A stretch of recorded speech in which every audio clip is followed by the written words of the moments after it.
So Roxie, you had mentioned in your transition to developing your company, right? It's I'm entering into what you guys do. And when we talk about impact, it's not a matter of us and them. It's not a matter of you all. You're the ones doing the work. I'm not. I'm learning. We all are learning. But if you have breath in your body, you are making an impact no matter what. And I think that's the most important piece to remember, is that impact comes in stages. So Roxie, you're already making an impact. It's not a matter of joining you guys. It's, hey, here's my added value to the impact that's being done by this collective group. And I think that mindset becomes critical for everyone at the individual level, everyone at the organizational level, business-minded, community-minded, all of that, right? So even when we think about impact, it literally starts at the very beginning of what we do as a company, but more importantly, from an individual basis. It is who we are, because if we think about something and we actually work towards executing it, we are turning belief from a noun into a verb by the very nature of having the right mindset to move forward step by step. Now, how does that then transition into coffee? Coffee is an American thing. Yes, it started somewhere else. It was brought here. There's a whole backstory on coffee that we're actually developing our own video. Craig, I think we might need to call on you for that one, of how coffee actually got to the US. But the whole point in having a coffee company for us is coffee's very American. It's something that Americans are used to. It is fuel, both as in caffeine, right? And as business owners, as individuals, daily operations, it's something we look forward to in the morning, in the afternoon, and if you like Starbucks, at every single corner, whatever it is. But most importantly, it's that fuel and the revenue and the profits and the connection in the community that drives that additional impact. That is where we actually focus the company on. And so I will also start, actually, I did find a quick PowerPoint, not to be left out of the PowerPoint crew, that will actually no, Craig has disabled my screen sharing. It won't be what? PowerPoint. It's okay if not. But really thinking about how we actually got to hosting a coffee company and actually sponsoring developing a coffee company. Because we, within Studio B Creative Exchange, that was not in our initial intent. In forming Studio B as a place for creative exchange, it literally was very similar to Nexus. It's a place for everyone to come together as a community hub, as a safe space for those who either did not have a place to go, voices were unheard, underrepresented, overlooked, undercounted, undervalued, all of those things that happen in everyday communities. So how do we do that in a way that says we can leverage not only the voice, but more importantly, each unique talent and skill to get everyone where they need to go, how they need to get there. And in developing that co-working space and the programming, and most importantly, the business incubation and acceleration for women and underrepresented voices, everyone always asks, is there coffee? Of course there's coffee. It's a driving factor for things. But then it was a matter of, why am I purchasing this coffee over here when there's all these opportunities to connect individuals in creating a special supply chain that's value added and not just profit driven in terms of moving forward. So that also then sent me back to middle and high school when I was a total and still am science chemistry geek in the sense of participating in a lot of STEM programming. And completed a science fair project at that point in time, working with a lot of our area researchers and organizations. And my project literally was on the chemistry of coffee. The title was ACV equals PC squared. Acidity plus variables equals the perfect cup of coffee. Told you, science nerd.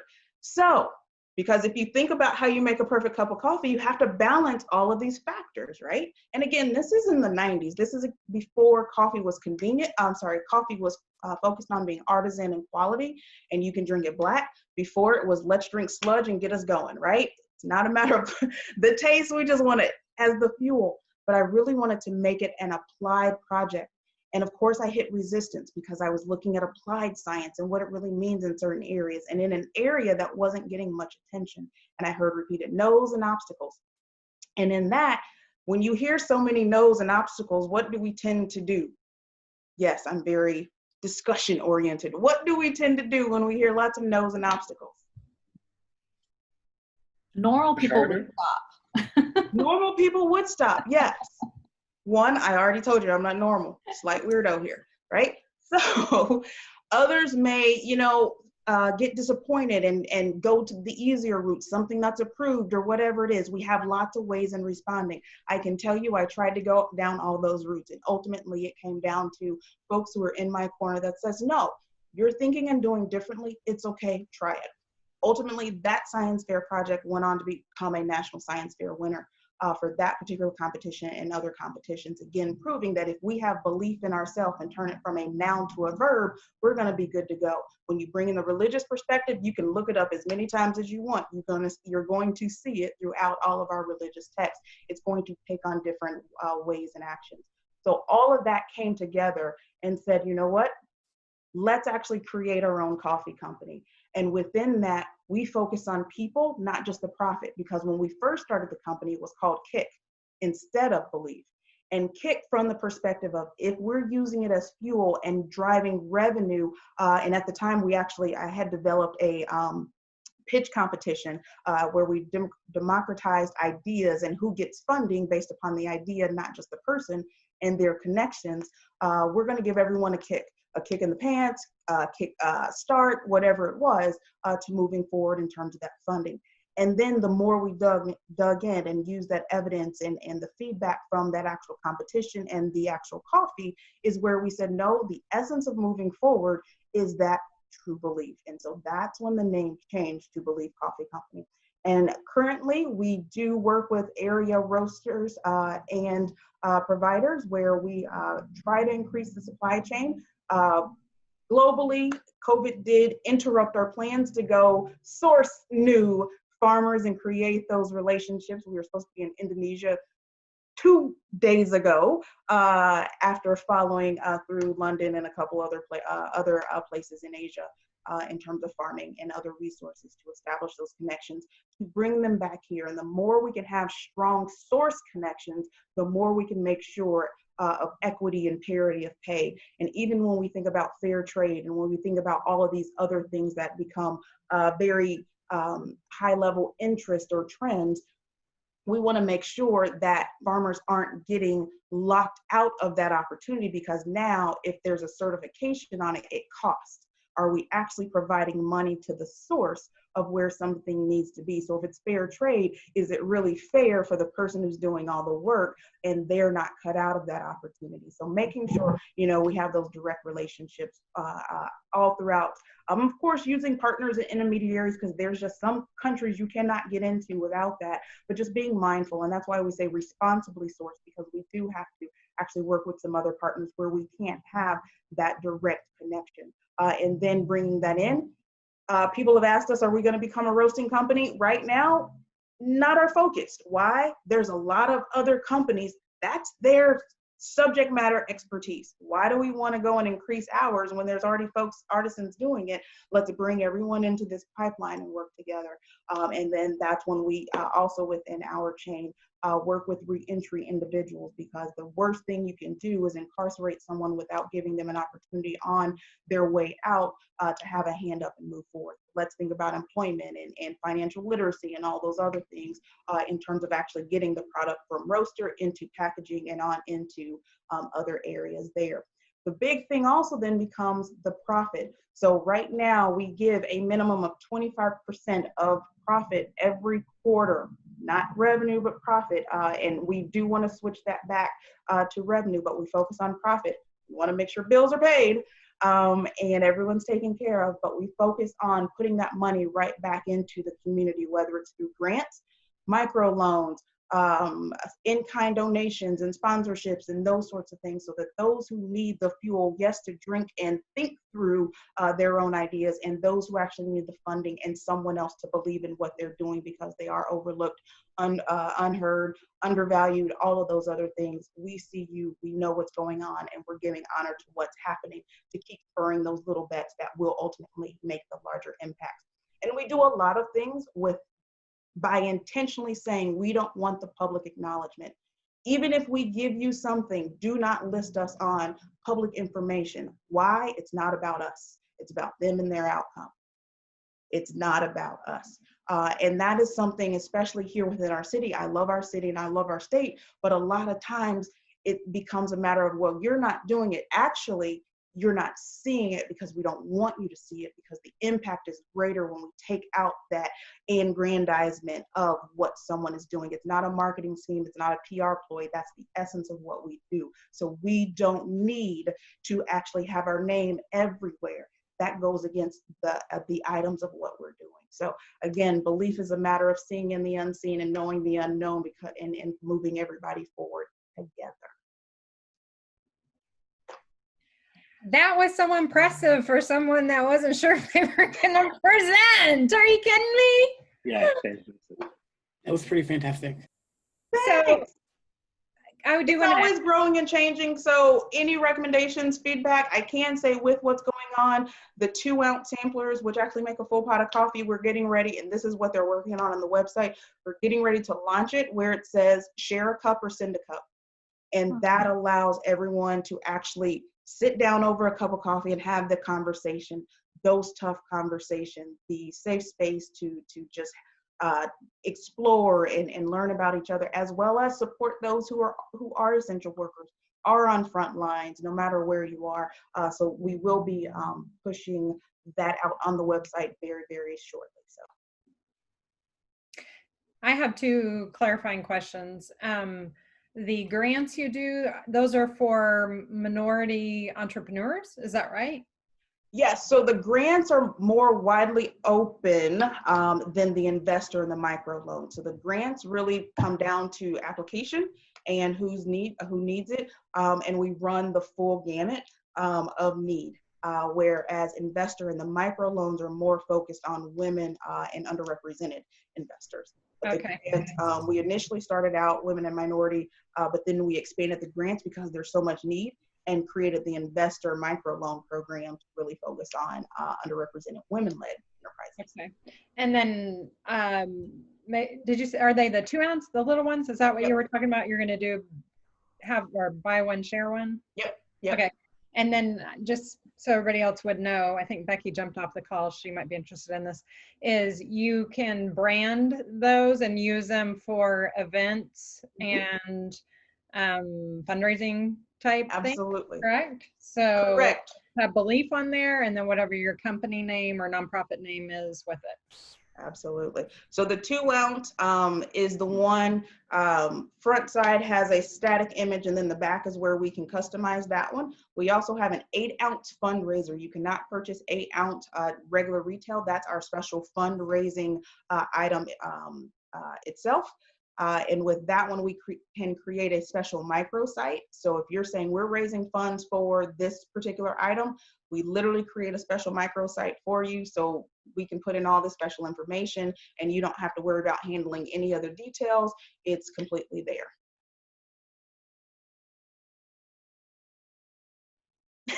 I know, that's why. So some of you are like, well, the website was just up. I know, we put it up and take it down and all of that because we're constantly tweaking and iterating and that sort of thing to make sure what we put out works and that it's easy to understand and follow, because it can be so much if you, in some of those details.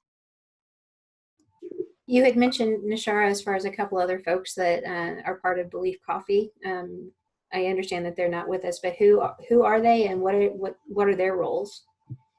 Everyone is a part of Belief Coffee Company, actually, in the sense of it is a team, and everyone's like, well, you always say we. Yes, it's everyone who has supported in some way is always part of the team. Now, in terms of hands-on, we have currently Joey Fleener, who is part of our operations team, Nigel Riggins, who's also part of the operations team, Maddie Vaughn, who is a undergraduate at Butler University, Idalia Wilmoth, who is she's in the PhD program at IUPUI, and all of our host of other partners and roasters. But around Nexus, you're very likely to see Joey, and when we do resume with classes, Maddie, you'll see her most often and most frequent. Nice. So what would be the best way of, you very much got my attention when you talked about branded packs of coffee and for nonprofits, and I mean, Yeah, that's just, Well, what would be the best way of connecting with you and finding out more about that? So at that I can, 12:01 a.m., we're going to cross our fingers that the website launches at beliefcoffeeco.com. Otherwise, you can Cool. always email us at info@beliefcoffeeco.com. So website, Okay. beliefcoffeeco.com, and email is info@beliefcoffeeco.com. Okay, so I included here in the notes, and then this will obviously go in the description of the video on YouTube, that website. Mhm. I went ahead and put the info@beliefcoffeeco.com as well. Super cool. I'm glad we kind of twisted your arm a little bit and asked you to tell us more, because this is really neat. I've got a ton of questions. What are your plans as far as, because what you explained to me, what you're doing, do you have plans to put that kind of information on your website as well? Yep. Okay. And there's fun Cool. graphics to make it make sense. Yes. Well, I'm all for the graphics. So. Yes. All the infographics will be there. We also have our new packaging. That was also held up, of course, with Miss Corona. Lots of visuals will be added to the site. And we will also tell even more stories where user stories and impact stories of who's benefited for those who actually want to be highlighted from both the coffee side as well as the actual fund side. Okay. Will there be information there as well? You mentioned reentry, those coming out of the criminal justice system. Is there information on the website? I have a member that we go to church with that it is a constant struggle to be able to find legitimate work. So is there information there, or is it just asking and sending through that same email address? For now, you can send it through the same email address. We work with partner organizations, so we'll definitely talk through that. Cool. And we work with those partner organizations because of the supplemental training and making sure they're supported holistically. And we set everyone up for success. So we'll see what we can do, especially now as we're, opening things back up, transitioning back and trying to get back up to speed for production and placement. Because our goal is we focus on organizations first. We do B2B versus D2C. Yes, we want D2C, but we like B2B because, again, it's a higher impact level and everyone can actually talk over coffee in those larger organizations, very much like Nexus and Speakeasy and those type of organizations. So, cool. And we do have a goal of having a mobile coffee cart. So that way, again, if someone is in need of employment, it becomes easier short-term, quick-term opportunities for those individuals, especially knowing what life can bring. So we do want a mobile coffee cart when it is safe to be consistently outside to not only have coffee, but other beverages in places where everyone is, and that also increases employment opportunities. Very, very cool. Aisha, I see your question, 51%. It must be majority owned and not figurehead. Perfect, thank you. NaShara, you mentioned certifications that are, okay, my word, hindrances, shall we say? What would be an example of a certification and that the cost of it is an obstacle? Fair trade certification. Okay. That's just one of the easiest ones, especially within US guidelines. Other global guidelines are a little bit, they're more strict, but they're less costly and less prohibitive. So there's a number of them, but off the top, it's fair trade certifications. To get that fair trade seal can be thousands of dollars, and especially depending upon industry and those sorts of things. Okay, thank you. Mm-hmm. NaShara is one of the smartest people I know, if you can't tell already. Yes, she is. You're one of those people. I just ask a lot of questions. That's what smart people do. And then you connect the dots because you see nuances and you ask more questions, and then so. If I may add something to that statement, you ask quality questions. That is what is getting you ahead for, so. Sometimes not so much. Some just think they're annoying questions. They're missing out. But that's, it's part of it, especially again, if we bring in current social context, we have to ask the questions and poke the holes and to keep things moving forward.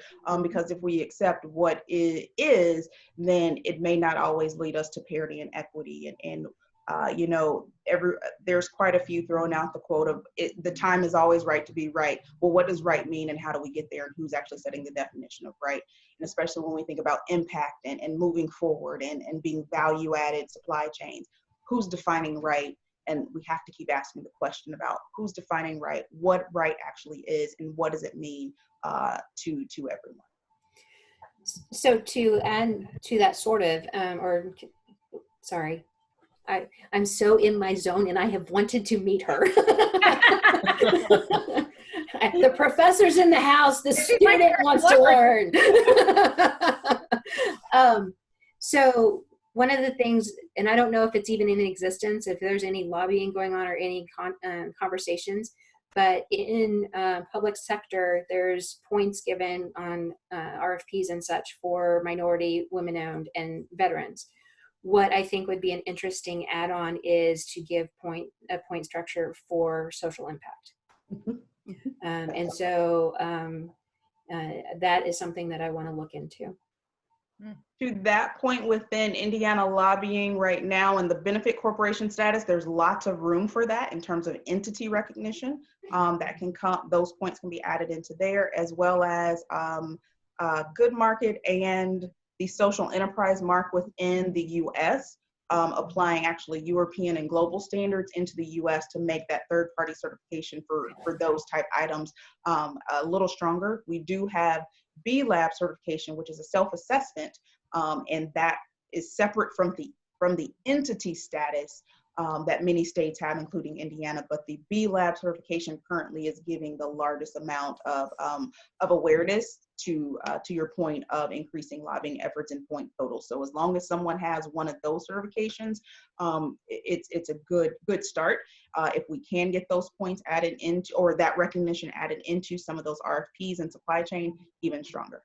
Yep, there's my goal. That is my goal. Awesome. We're running over time, but it doesn't seem like anyone cares. We can continue the conversation by all means. And I assume you're comfortable with me cutting this together and putting it up on our YouTube channel. I think the other members who were foolish enough not to participate today may want to listen in later. Sure, as long as it makes sense. Yes, it does. Awesome.